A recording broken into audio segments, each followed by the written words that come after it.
नमस्कार दोस्तों, मैं कामिल अयूब आपका स्वागत करता हूँ आका आईएएस के इस यूट्यूब प्लेटफॉर्म पे, जहाँ आज हम डिस्कस करने वाले हैं कुछ ऐसी कॉमन मिस्टेक्स के बारे में जो मोस्ट ऑफ द एस्पिरेंट्स अपने प्रिपरेशन के दौरान या फिर एग्जाम हॉल में करते हैं और जिसका खामियाजा उनको अपने प्रीलिम्स से स्कोर में भी दिखाई पड़ता है।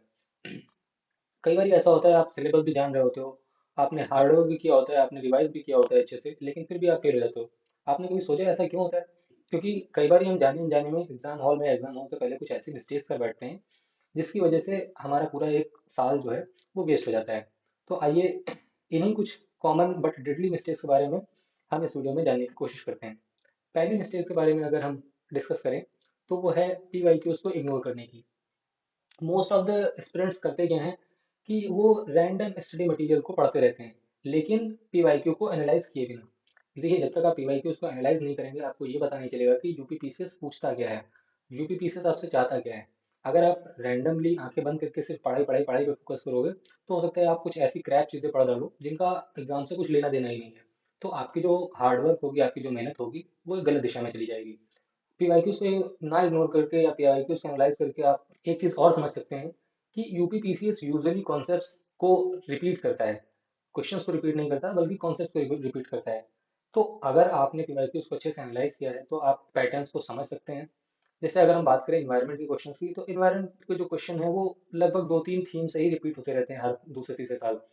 ठीक है। तो आप एग्जाम हॉल में जाने से पहले एटलीस्ट 10 साल के पीवाईक्यूज को जरूर अच्छे से सॉल्व करके जाएं। दूसरी मिस्टेक के बारे में अगर हम जानने की कोशिश करें तो वो ये है कि मोस्ट ऑफ द एस्पिरेंट कोशिश करते हैं कि वो ज़्यादा से ज़्यादा स्टडी कर लें, और ऐसा करने के बाद होता ये है कि वो पढ़ तो बहुत सारा कुछ लेते हैं लेकिन मास्टर वो किसी भी चीज़ में नहीं हो पाते। ठीक है। तो आपको पढ़ने के साथ साथ अपने सोर्सेज को लिमिट करने हैं और उनको बार बार रिवाइज करना है, क्योंकि रिवाइज कर कर ही आप किसी सब्जेक्ट किसी टॉपिक को मास्टर कर सकते हो, क्योंकि क्वालिटी बीट्स क्वांटिटी। ठीक है। Better to revise one quality current affair compilation 5 times than reading 5 different ones, क्योंकि हमको पता है मार्केट में बहुत सारा मटेरियल अवेलेबल है। हम यूट्यूब चैनल खोलते हैं तो वहाँ पे बहुत सारा करंट अफेयर्स या बहुत सारा स्टैटिक का भी इंफॉर्मेशन हमें मिल जाता है, और हम कंफ्यूज होते रहते हैं कि हमें क्या पढ़ना चाहिए क्या नहीं पढ़ना चाहिए। अगर एक ही चीज़ पे फोकस करते हैं तो हमें लगता है कि दूसरी चीज़ हमसे छूटी जा रही है।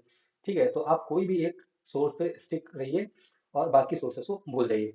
नेक्स्ट कॉमन मिस्टेक अगर हम देखें तो वो है poor time management in exam hall. ये एक बहुत बड़ी मिस्टेक है जो कई बार जाने अनजाने में कर बैठते हैं। कई बार होता है कि हम क्वेश्चन जब सॉल्व करने के लिए बैठते हैं तो हम फर्स्ट क्वेश्चन से लेकर लास्ट क्वेश्चन तक लाइन वाइज जाते हैं। इस फर्स्ट क्वेश्चन से लास्ट क्वेश्चन तक जाने के बीच में हमें बहुत सारे कुछ टफ क्वेश्चन भी मिलते हैं, बहुत सारे इजी क्वेश्चन भी मिलते हैं। लेकिन होता क्या है, जब हमारे पास टफ क्वेश्चन हमारे सामने आते हैं तो हम पैनिक कर जाते हैं और उसी पैनिक के चक्कर में हम अपना कॉन्फिडेंस को लूज कर जाते हैं। तो आपको क्वेश्चन जो सॉल्व करना है उसको सॉल्व करने की एक अप्रोच बदलनी है। आपको जो क्वेश्चन पेपर सॉल्व करना है उसको एक 3 राउंड अप्रोच में सॉल्व करना है। आपको फर्स्ट अप्रोच में एक सिर्फ गो थ्रू लेना है, आपको सिर्फ उन्हीं क्वेश्चन को अटेम्प्ट करना है जो आपको आते हैं, जो आप जिनमें आप कंफर्म 100% श्योर हो कि हाँ इसका आंसर यही होगा। फिर दूसरे राउंड में आप उन क्वेश्चंस को अटेम्प्ट करने की कोशिश करिए जिसके बारे में आप थोड़ा बहुत जानते हैं या आपने पढ़ा हुआ है, बट आप उस टाइम पे गेस गेस तो मैं नहीं बोलना चाहूँगा, आप उस टाइम पे रिकॉल करने की कोशिश कर रहे हो। और तीसरी टाइम में मैं आपको बोलना चाहूँगा आप वो क्वेश्चन करें जो आपको डिफिकल्ट लग रहे हैं, आपको लगता है कि आपने शायद कभी पढ़े थे बट आपको इस टाइम पे बिल्कुल वो याद नहीं आ रहा है। तो आप ये 3 राउंड अप्रोच स्ट्रेटजी अपनाएं एग्जाम हॉल के लिए। ठीक है। अगली अगर मिस्टेक के बारे में हम बात करें तो वो है ओवर रिलायंस ऑन गेसिंग विदाउट लॉजिक। जब हम डिफिकल्ट या फिर कुछ ऐसे क्वेश्चन सॉल्व कर रहे होते हैं जो कि हमें लगता है हमने पढ़े थे, तो उसमें कुछ टेक्निक्स लगानी है। जैसे कि आप एलिमिनेशन टेक्निक लगा सकते हो सकता है आपको कुछ दो तीन फैक्ट उसमें क्वेश्चन में दिए हों और उसमें से एक आध आपको फैक्ट पता हो, तो आप एलिमिनेट करने की कोशिश करिए। अगर नहीं हो रहा है तो आप कुछ स्ट्रेटजीज हैं, कुछ कीवर्ड्स हैं जो कि एक्सट्रीम वर्ड्स होते हैं, जैसे कि ऑलवेज हो गया, नेवर हो गया। हाँ, इसका मतलब ये नहीं कि ये कीवर्ड्स हमेशा रॉन्ग ही होंगे। ये मोस्ट ऑफ द टाइम ऐसा देखा गया है कि ऐसे extreme words only, never, always ज़्यादातर रॉन्ग होते हैं। Options with factual mistakes, mismatches. ठीक है, कई बार ऑप्शंस ऐसे होते हैं जो फैक्चुअल मिसमैचेस होते हैं, उनको रिमूव करना है। ठीक, तो अगर आप गेस भी कर रहे हो तो आप विदाउट लॉजिक गेस नहीं करेंगे, आपको गेस करने के लिए भी थोड़ा सा लॉजिक लगा के उसको करना है। ठीक है। जब आप 50-50 क्वेश्चंस कर रहे हो जिसमें आपको लगता हो कि भाई 4 ऑप्शंस अगर दिए हैं उसमें से 2 ऑप्शंस तो कंफर्म रॉन्ग है, तो आपको दो जो आपको राइट लग रहे हैं उसमें से आप उस क्वेश्चन को अटेम्प्ट करिए, उस ऑप्शन के साथ जाइए जिसमें आपको लग रहा है कि हाँ आपको आपने कभी ऐसा सुना था जिसको आपका इंट्यूशन कह रहा है कि भाई ये क्वेश्चन सही होगा। ठीक है। अगली मिस्टेक के बारे में अगर हम बात करें तो वो है मॉक टेस्ट का एनालिसिस इग्नोर करना। कई बार होता है मॉक टेस्ट तो बहुत सारे देते हैं लेकिन उन मॉक टेस्ट को एनालाइज नहीं करते हैं।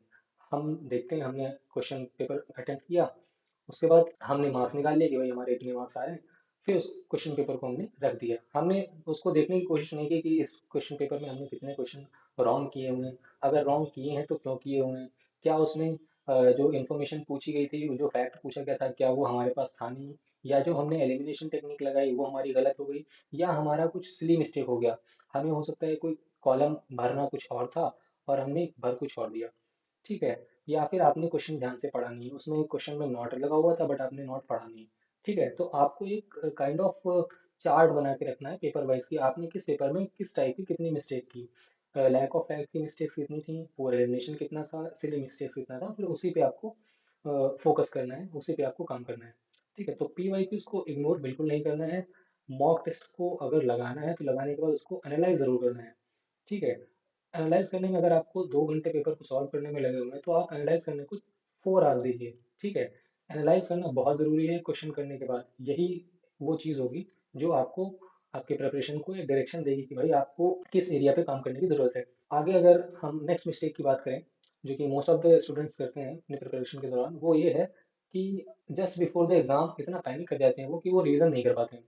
उनको लगता है कि लास्ट के 6-7 महीनों में उन्होंने अच्छे से पढ़ा हुआ है, अब लास्ट के 1 मंथ में वो क्या ही कर लेंगे।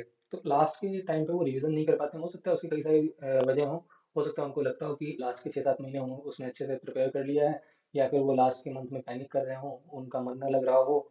तो कई सारे रीज़न हो सकते हैं इस चीज़ को, लेकिन आपको बिल्कुल भी इस चीज़ को इग्नोर नहीं करना है। आपको लास्ट मंथ में रिवीजन ज़रूर ही करना है। लास्ट का जो रिवीजन होगा वही आपको फाइनल सिलेक्शन तक लेकर जाएगा। ठीक है। लास्ट का जो रीजन होगा उसमें आपको पढ़ना कम है, रिवाइज ज़्यादा करना है।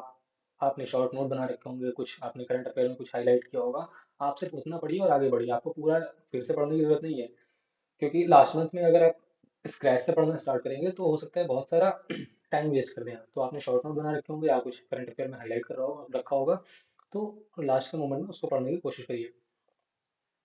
अगली मिस्टेक जो हम यूजुअली करते हैं वो ये है कि हम पेपर सॉल्व कर रहे होते हैं, लेकिन कई बार हम ऑनलाइन सॉल्व कर रहे हैं, अटेम्प्ट कर रहे हैं, या फिर कई बार हम पेपर भी सॉल्व कर रहे हैं तो ओएमआर शीट पे सॉल्व नहीं कर रहे हैं।